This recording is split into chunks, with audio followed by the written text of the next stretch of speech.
Halaman 108, model bisnis terbuka. Halaman 109, bab model bisnis terbuka, tema pola. Definisi pola nomor 5. Model bisnis terbuka dapat digunakan perusahaan untuk menciptakan dan menangkap nilai melalui kolaborasi dengan mitra luar secara sistematis. Model ini dapat terjadi dari luar ke dalam dengan memanfaatkan gagasan eksternal dalam perusahaan atau dari dalam keluar dengan menyediakan gagasan atau aset yang tidak digunakan perusahaan untuk pihak luar.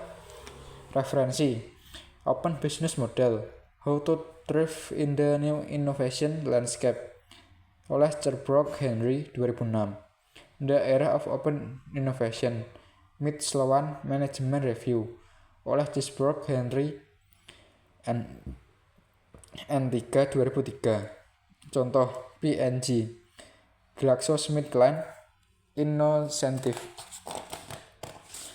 Halaman 110, bab model bisnis terbuka, tema pola. Inovasi terbuka dan model bisnis terbuka adalah dua istilah yang diluncurkan Henry Sherbrooke.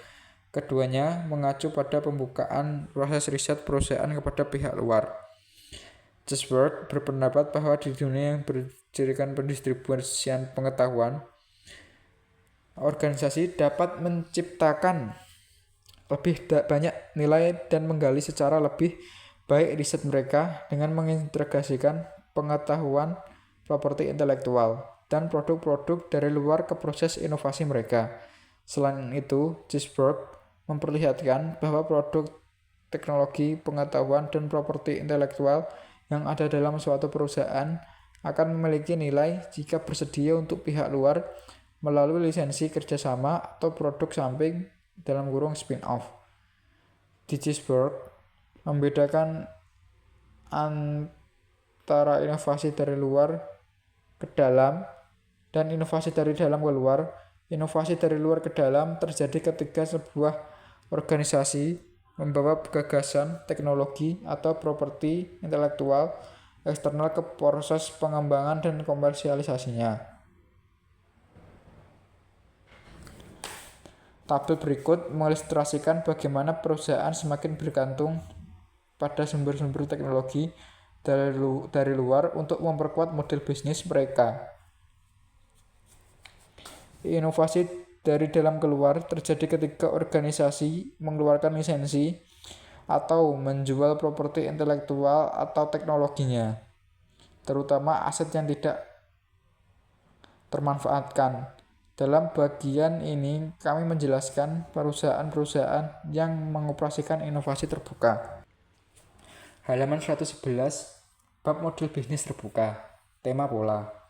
Prinsip-prinsip inovasi, tertutup dan terbuka. Yang tertutup berisi, orang-orang pandai dalam bidang kita bekerja untuk kita, untuk mendapatkan keuntungan dari riset dan pengembangan (R&D). Kita harus menemukan, mengembangkan, dan mengirimkannya sendiri. Jika kita melakukan sebagian besar riset terbaik dalam industri, kita akan menang. Jika kita menciptakan sebagian besar gagasan terbaik dalam industri, kita akan menang. Kita harus mengendalikan proses inovasi yang kita lakukan agar pesaing tidak menarik keuntungan dari gagasan kita. Yang terbuka berisi, kita perlu bekerja dengan orang-orang pandai, baik di dalam maupun di luar perusahaan. R&D eksternal dapat menciptakan nilai signifikan. R&D internal diperlukan untuk mengklaim sebagian dari nilai tersebut. Kita tidak perlu melakukan riset untuk menarik manfaat dari sana. Jika kita membuat penggunaan terbaik atas gagasan internal dan eksternal, kita akan menang. Kita harus menarik manfaat dari pengguna lain dan juga harus membeli properti intelektual orang lain jika properti itu semakin menarik perhatian kita.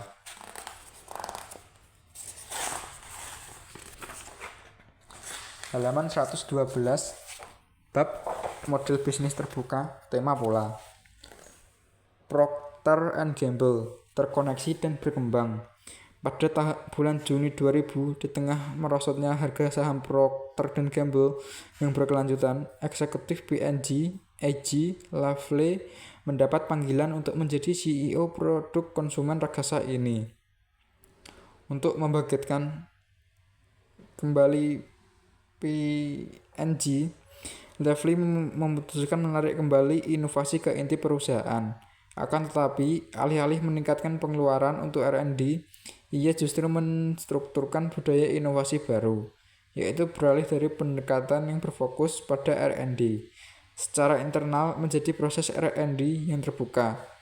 Elemen kuncinya adalah strategi terkoneksi dan berkembang, yang ditunjukkan untuk menggali riset internal melalui kemitraan luar.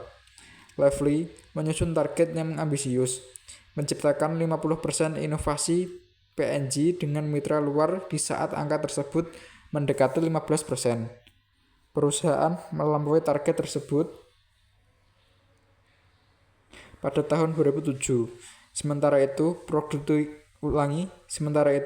produktivitas R&D melonjak hingga 85%, walaupun pengeluaran untuk R&D hanya sedikit lebih tinggi dibandingkan ketika Lively mengambil alih posisi CEO. Untuk menghubungkan sumber daya internal dan aktivitas R&D dengan dunia luar, Procter & Gamble membangun 3 jembatan. Dalam model bisnisnya, wirausahaan teknologi, platform internal, dan para pensiunan.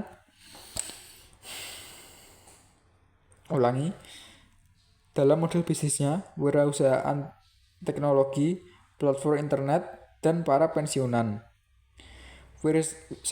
Wirausaha teknologi adalah ilmuwan senior dari unit bisnis P&G yang secara sistematis membangun hubungan dengan periset di universitas dan perusahaan-perusahaan lain. Mereka juga bertindak sebagai pemburu yang memindai dunia luar untuk mencari solusi bagi tantangan internal P&G. 2. Melalui platform internet, P&G berkoneksi dengan pakar pemecahan masalah di seluruh dunia. Platform semacam Innocentive memungkinkan P&G memperlihatkan beberapa masalah risetnya kepada ilmuwan non-P&G di seluruh bumi. Responden mendapat hadiah uang tunai untuk mengembangkan solusi yang berhasil. 3. P&G mencari pengetahuan dari para pensiunan melalui yourencore.com, platform untuk diluncurkan perusahaan secara spesifik yang bertindak selaku jembatan inovasi terbuka di dunia luar. Halaman 113, bab model bisnis terbuka, tema pola. Pengelompokan paten GlaxoSmithKline.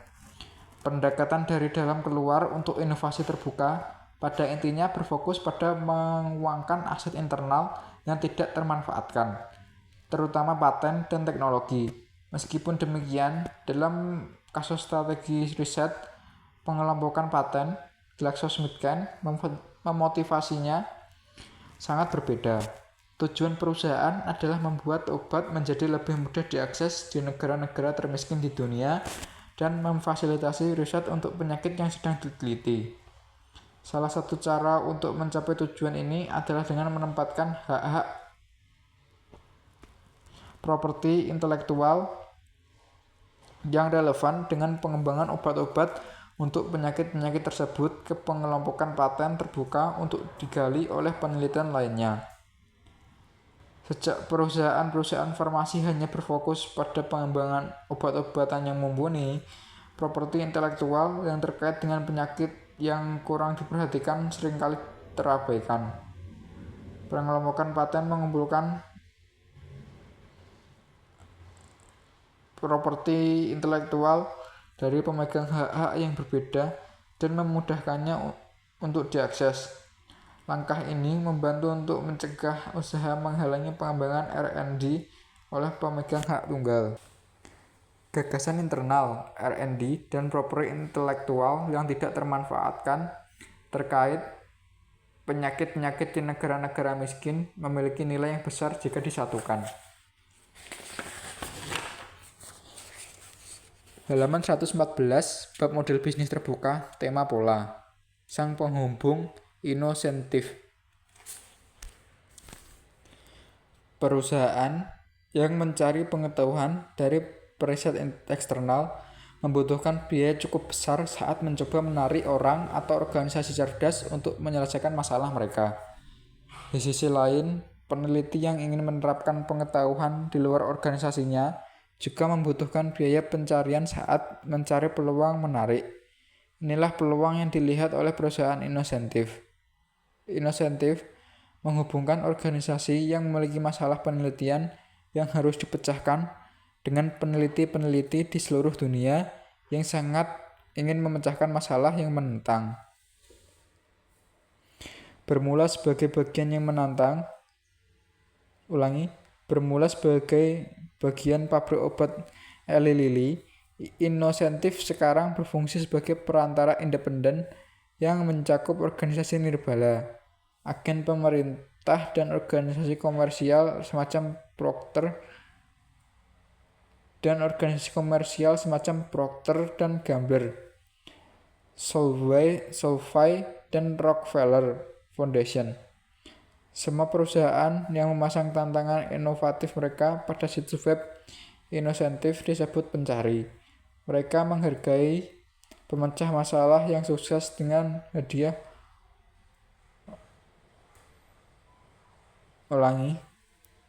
Mereka menghargai pemecah masalah yang sukses dengan hadiah uang tunai berkisar antara $5.000 dan $1.000.000.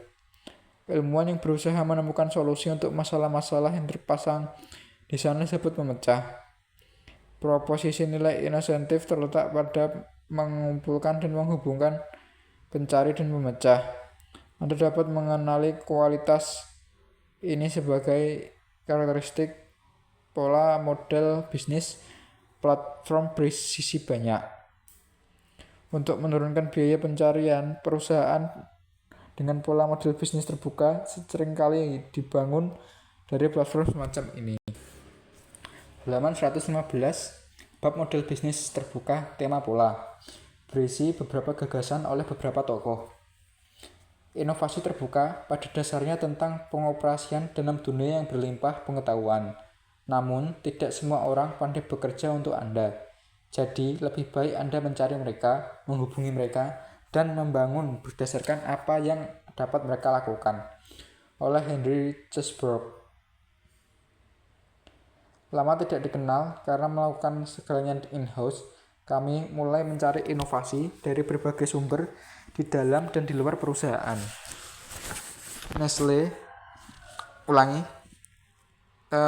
Lama dikenal karena melakukan segala in-house, kami mulai mencari inovasi dari berbagai sumber di dalam dan di luar perusahaan. Oleh A.G. Levy. Nestle sangat menyadari bahwa untuk mencapai tujuan pertumbuhan, perusahaan harus memperluas kemampuan internal untuk membangun sejumlah hubungan kemitraan strategis. Nestle telah merangkul inovasi terbuka dan bekerja secara agresif dengan mitra-mitra strategis untuk membantu menciptakan pasar baru yang signifikan untuk peluang-peluang produk.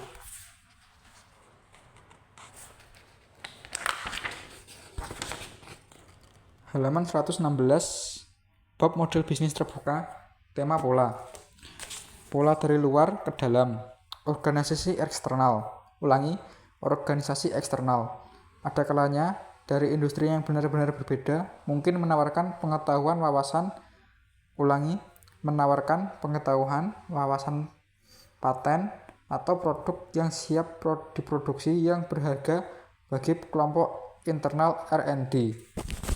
Membangun perusahaan eksternal memerlukan aktivitas khusus yang menghubungkan entitas eksternal dengan proses bisnis internal dan kelompok R&D.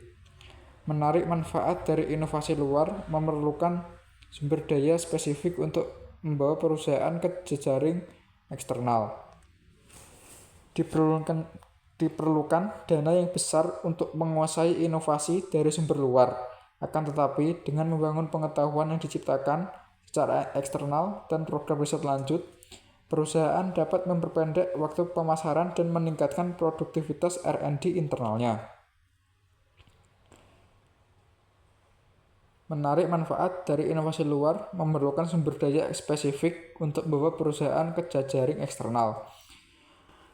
Perusahaan-perusahaan mapan dengan merek, saluran distribusi, dan hubungan pelanggan yang kuat sangat cocok untuk model bisnis terbuka dari luar ke dalam. Semua itu dapat meningkatkan hubungan pelanggan yang ada dengan membangun sumber inovasi dari luar. Beberapa hasil akhir R&D yang tidak dapat dipakai secara internal dengan alasan strategis maupun operasional mungkin bernilai tinggi bagi organisasi di industri lain. Organisasi dengan operasi R&D internal yang besar biasanya memiliki banyak pengetahuan, teknologi, dan properti intelektual yang tidak termanfaatkan karena benar-benar berfokus pada bisnis inti. Beberapa organisasi ini justru membiarkan aset intelektual yang berharga terabaikan. Bisnis semacam ini cocok untuk model bisnis terbuka dari dalam keluar, karena memungkinkan perusahaan lain menggali gagasan internal yang tidak terpakai. Perusahaan dengan mudah menambahkan arus pendapatan tambahan. Itu tadi halaman 117.